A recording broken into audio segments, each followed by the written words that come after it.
তো হ্যালো বন্ধুরা, আজকে কিন্তু আমি আবার চলে গেছিলাম হচ্ছে আমার ওমিনি ভ্যানটা নিয়ে কিন্তু একটু ভাড়া। আর এরা কিন্তু সবাই যাচ্ছিল, এর আগে কিন্তু একটা দেখেছিল আমার ব্লগে যে এই দিদি ভাইগুলো সবাই কিন্তু আমার গাড়িতে করে ভাড়া গিয়েছিল। আর আজকে গিয়েছিলাম একটু ঘুরতে, আর তাই কিন্তু রাস্তাতে দাঁড়িয়ে পড়লাম ভাইরাল ব্রিজে রায়গঞ্জে। তারপরে সেখান থেকে চলে গেলাম বাঘিন রাজবাড়িতে। আর এখানে কিন্তু রাজবাড়িতে একদম পুরো ভুতিয়া হাভেলির মতন হয়ে গেছিল। যাই হোক গাইস, ওটাই দেখে ঠেকে কিন্তু আমরা কমপ্লিট করে চলে আসলাম রায়গঞ্জের সেই ভাইরাল প্লেস মাখনা বাড়ি। আর এখানে কিন্তু এসে দেখলাম দুই সাইডে কিন্তু মাখনার চাষ হয়েছে। আর এটা গাইস, তোমরা কে কে এসেছিল অবশ্যই কিন্তু কমেন্ট বক্সে কমেন্ট করবে। যাই হোক, জায়গাটা সৌন্দর্য হয়তো ভালো, বাট আমার কাছে কিন্তু অতটা ভালো লাগেনি, যদিও বা এটা ভাইরাল হয়েছে তাই কিন্তু সবাই আসছে। তো গাইস চলো, এখানে কিছু ফটোশুট আর এবং কিছুটা রিলস করার জন্য কিন্তু আমরা এসেছিলাম, তাই কিন্তু ফটোশুট আর রিলস কিছুটা করা হচ্ছিল। আজকে অনেকক্ষণ ধরে ঘোরাঘুরি করা হচ্ছে সেই সকাল থেকে। যাই হোক, বৃষ্টির ওয়েদার, মেঘলা মেঘলা ওয়েদার, বেশ ভালোই ওয়েদারটা ছিল, তাই কিন্তু দেরি না করে আবারও চলে আসলাম গাড়িতে করে সেই ইটাহারের দিকে। তারপরে ইটাহারে চলে আসলাম, কেননা পেয়ে গেছিল প্রচন্ড খিদে। আর এখানে কিন্তু চলে আসলাম আমরা বিরিয়ানির দোকানে, এবং বিরিয়ানির দোকানের নাম ছিল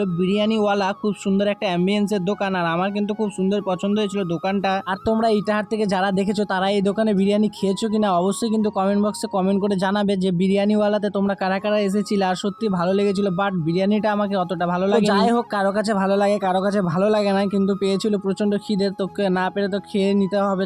চলে এসেছি কিন্তু আমাদের খাওয়া দাওয়া, তাই কিন্তু আমরা খাওয়া দাওয়াটা অবশ্য আরম্ভ করে দিলাম। আর আজকের মতন ভিডিওটা এখানে, টাটা বাই বাই।